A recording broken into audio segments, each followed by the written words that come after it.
দুপুরের সংবাদে আপনাকে স্বাগতম। প্রথমে জানিয়ে দিচ্ছি সংবাদ শিরোনাম। রাকসু নির্বাচনের ভোট গ্রহণ কাল প্রস্তুত বিশ্ববিদ্যালয় প্রশাসন। ওএমআর মেশিনে দ্রুত ফল ঘোষণার প্রত্যাশা নির্বাচন কমিশনের। ক্যাম্পাস জুড়ে 3 স্তরের নিরাপত্তা ব্যবস্থা নেওয়ার কথা জানান আরএমপি কমিশনার। ও আগে গণভোট দাবিতে আন্দোলনকারীদের উদ্দেশ্য ভালো নয় উল্লেখ করে বিএনপি মহাসচিব বলেছেন, দেশ ও দেশের মানুষকে বাঁচাতে দরকার দ্রুত নির্বাচন। ঐকমত্য না হওয়া বিষয়ে জনগণের সমর্থন নিয়ে আসার আহ্বান তার। রাজনৈতিক প্রতিহিংসা নয়, বিএনপি সবাইকে নিয়ে দেশ গড়বে বলে জানান মির্জা ফখরুল। আগামী নির্বাচনে ধানের শীষ মার্কায় ভোট দেওয়ার আহ্বান জানান বিএনপি মহাসচিব। একদিনে ট্রাইব্যুনালে আওয়ামী লীগের মন্ত্রী উপদেষ্টা সহ 45 আসামি। শুনানি শেষে 8 ডিসেম্বরের মধ্যে শীর্ষ নেতা সহ 16 আসামির বিরুদ্ধে তদন্ত শেষ করার নির্দেশ দেন আদালত। এদিন শেখ হাসিনা সহ 3 জনের বিরুদ্ধে চতুর্থ দিনের যুক্তিতর্ক উপস্থাপন করে প্রসিকিউশন। সামাজিক মাধ্যমে টার্গেট তরুণীকে দেয়া হয় উচ্চ বেতনে চাকরির প্রলোভন। পরে বিয়ের নাটক সাজিয়ে ভুয়া কাগজে স্পাউস ভিসায় পাঠানো হয় চীনে। সেখানে নিয়ে করানো হয় পতিতাবৃত্তি। রাজি না হলে চলে অমানসিক নির্যাতন। এবার শুনবেন বিস্তারিত।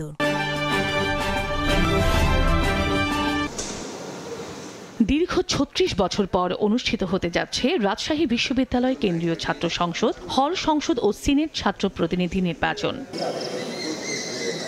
বৃহস্পতিবার সকাল 9টা থেকে বিকেল 4টা পর্যন্ত চলবে ভোট গ্রহণ। প্রস্তুত বিশ্ববিদ্যালয় প্রশাসন। 9টি একাডেমিক ভবনে স্থাপিত 17টি বুথে ভোট গ্রহণ হবে। কেন্দ্রীয় রাকসুর 23টি পদে মোট 305 জন প্রার্থী প্রতিদ্বন্দ্বিতা করবেন। 17টি হল সংসদে 255টি পদে মোট 555 জন প্রার্থী এবং সিনেটে 5টি পদে 68 জন প্রতিদ্বন্দ্বিতা করবেন।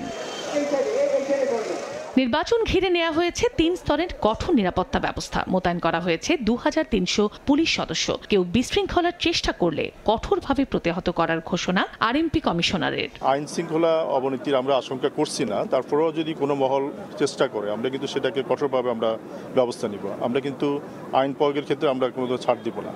ওএমআর মেশিনের মাধ্যমে দ্রুত ও নির্ভুলভাবে ফল ঘোষণা করা হবে। প্রতিটি কার্যক্রম সিসিটিভি ক্যামেরার আওতায় থাকবে এবং স্বচ্ছ ব্যালট বাক্স ব্যবহার করা হবে বলে জানায় কমিশন। ওএমআর মেশিনে এটি রিড করে আমরা যথাসম্ভব দ্রুততার সাথে ফলাফল প্রকাশের চেষ্টা করব এবং নির্ভুল তাড়াহুড়া করার জন্য আমরা ভুল এবং কোনোভাবেই অগ্রহণযোগ্য কোনো ফলাফল আমরা প্রকাশ করব না।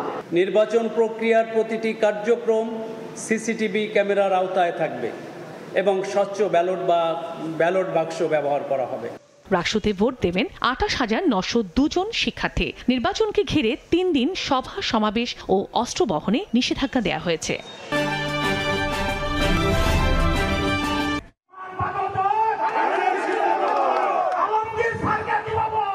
এক ইউনিয়ন থেকে অন্য ইউনিয়ন ছুটে বেড়াচ্ছেন উত্তরের জনপদ ঠাকুরগাঁওয়ের বিভিন্ন প্রান্ত। আগামী জাতীয় নির্বাচনে ধানের শীষের পক্ষে ভোট টানতে নিজ সংসদীয় আসনে জনসংযোগ করছেন বিএনপি মহাসচিব মির্জা ফখরুল ইসলাম আলমগীর। বুধবার সকালে ঠাকুরগাঁও 1 আসনের গড়েয়া ইউনিয়নের মানুষের সঙ্গে মতবিনিময় করেন তিনি। বিএনপি মহাসচিব বলেন, সাধারণ মানুষ অপেক্ষায় আছে তাদের প্রতিনিধি নির্বাচিত করতে। বিভেদ হিংসা পরিহার করে দেশটা নতুন করে গড়ে তুলতে সবার প্রতি আহ্বান জানান তিনি। বলেন, পুরনো রাজনীতির সংস্কার প্রয়োজন, তাই সংস্কার প্রস্তাবে একমত হওয়া সব দল চলতি সপ্তাহে সনদে সই করবে। হিংসার রাজনীতি এটা আমরা চাই না। আমরা হিন্দু মুসলমান বৌদ্ধ খ্রিস্টানের মধ্যে কোনো বিভেদ সৃষ্টি করতে চাই না। আমরা কখনোই এই হিংসার রাজনীতিকে প্রশ্রয় দিতে চাই না। আমরা চাই যে একটা শান্তি রাষ্ট্র প্রতিষ্ঠা হোক। দেশের রাজনীতিতেও আপনার এই সংস্কারের প্রয়োজন হয়, তা নাহলে ওই রাজনীতিতে জং ধরে যায়, এটা পচে যাবে। আমাদের দেশেও সব রাজনৈতিক দলের নেতারা সবাই মিলে ঠিক করছে, ছাত্ররা মিলে ঠিক করছে যে কিছু কিছু সংস্কার করতে হবে তার দেশটা ভালোর জন্য। যেই হচ্ছে সমস্ত দলগুলো এক হয়েছে, একমত হয়েছে, সেগুলোর সই হবে আগামী 17 তারিখ। যারা গণভোট ও পিআর নিয়ে অযথা আন্দোলন করছে তারা নির্বাচন পেছানোর ষড়যন্ত্র করছে মন্তব্য করেন বিএনপি মহাসচিব। রাজনৈতিক দলগুলোকে বিভেদ তৈরি না করার আহ্বান জানিয়ে বলেন, দেশ ও মানুষকে বাঁচাতে দ্রুত নির্বাচন প্রয়োজন। দয়া করে দেশটাকে বাঁচান, এখন আর বিভাজন সৃষ্টি করবেন না। এখন আর বিভিন্ন রকম দাবি দাওয়া তুলে পিআরের কথা আমরা আলোচনা করি, তর্ক বিতর্ক করি, সেটা পার্লামেন্টে গিয়ে করি। আমার তাদের প্রতি অনুরোধ, দয়া করে নির্বাচনটা তাড়াতাড়ি হতে দেন। এই মানুষগুলো বাঁচুক, এই অস্থিরতার মধ্যে যে মানুষ আছে সেই অস্থিরতা কাটুক। এবারের নির্বাচন বিএনপি মহাসচিবের জন্য শেষ নির্বাচন, এমনটা জানিয়ে সাধারণ মানুষের কাছে আবারও ধানের শীষের প্রতীকে ভোট চাইলেন তিনি। এইবারে হয়তো আমার শেষ নির্বাচন, এই নির্বাচনে আপনারা আমাকে সাহায্য করবেন, দোয়া করবেন, ভোট দিবেন। নতুন দেশ গড়তে আগামী দিনে বিএনপিকে ভোট দেওয়ার আহ্বান জানান বিএনপি মহাসচিব। আগামীর জাতীয় সংসদ নির্বাচনকে সামনে রেখে ঠাকুরগাঁয়ে নিজ এলাকায় গণসংযোগে ব্যস্ত সময় পার করছেন বিএনপি মহাসচিব মির্জা ফখরুল ইসলাম আলমগীর। তিনি বললেন, আগামীর ফেব্রুয়ারি নির্বাচনে তার জীবনের সবশেষ নির্বাচন অনুষ্ঠিত যাচ্ছে তার জন্য, এবং সে কারণে এই অঞ্চলের মানুষের সহযোগিতা কামনা করেন তিনি। ধানের শীষের পক্ষে ভোট চানও তিনি। একই সঙ্গে রাজনৈতিক দলগুলোর প্রতি তিনি আহ্বান জানিয়ে বলেন, আর কোনো বিভেদ নয়, খুব দ্রুত দেশের মানুষকে রক্ষায় জাতীয় নির্বাচন অনুষ্ঠিত করার জন্য রাজনৈতিক দলকে এগিয়ে আসার আহ্বান জানান।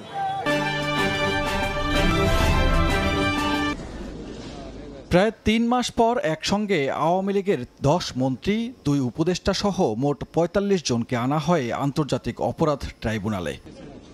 ট্রাইব্যুনালের হাজতখানা ও কাঠগড়ায় তারা যতটুকু সময় ছিলেন একে অপরের সঙ্গে কুশল বিনিময় করে কাটিয়েছেন। এ সময় তাদের হাস্যোজ্জ্বল দেখা যায়। দীপু মনুকে উদ্দেশ্য করে হাসানুল হক ইনুকে বলতে শোনা যায়, শক্ত থাকেন, মনোবল হারায়েন না।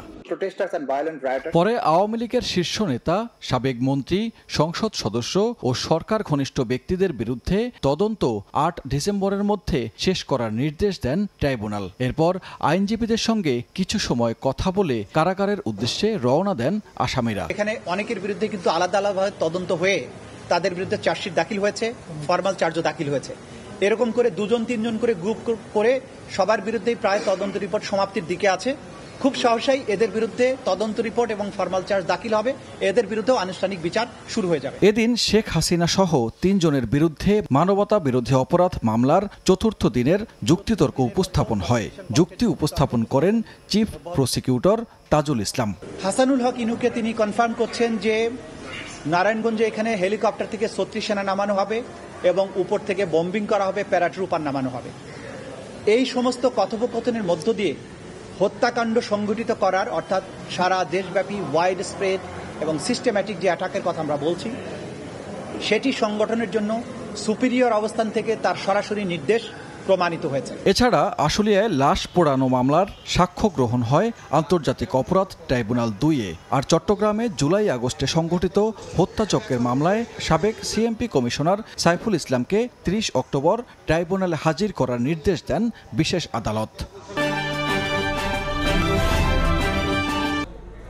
কাজী বিয়ে পড়াচ্ছেন, দুপাশে বসে আছে বরকনে, তবে পুরোটাই নাটক। চীনা নাগরিকের সঙ্গে বাংলাদেশি তরুণীদের এই বিয়ের নাটক সাজানো হয় রাজধানীর উত্তরার বিভিন্ন রেস্টুরেন্টে।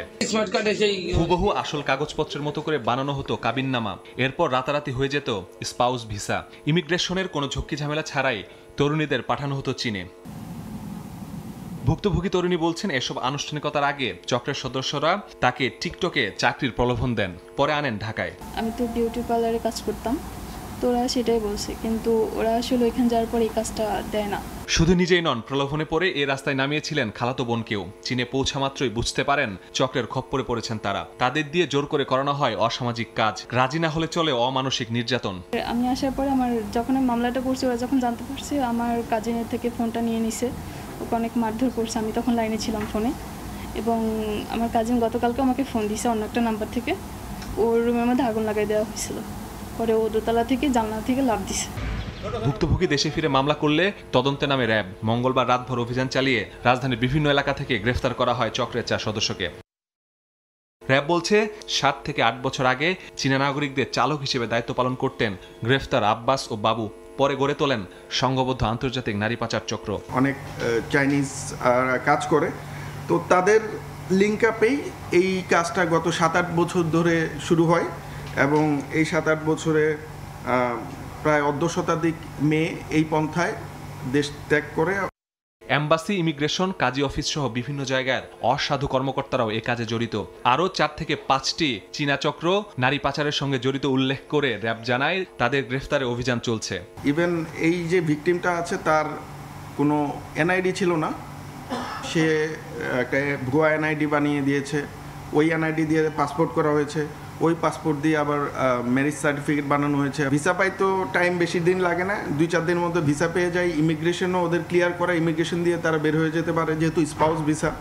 সো ডকুমেন্টেশনগুলো ওরা এখানে একদম পুরো একটা চ্যানেলাইজ সিস্টেমের মাধ্যমে করে নিয়েছে। পাচার থেকে বাঁচতে সামাজিক মাধ্যমে পরিচিত হয়ে প্রলোভনে পা দেয়া থেকে বিরত থাকার আহ্বান আইন শৃঙ্খলা বাহিনীর।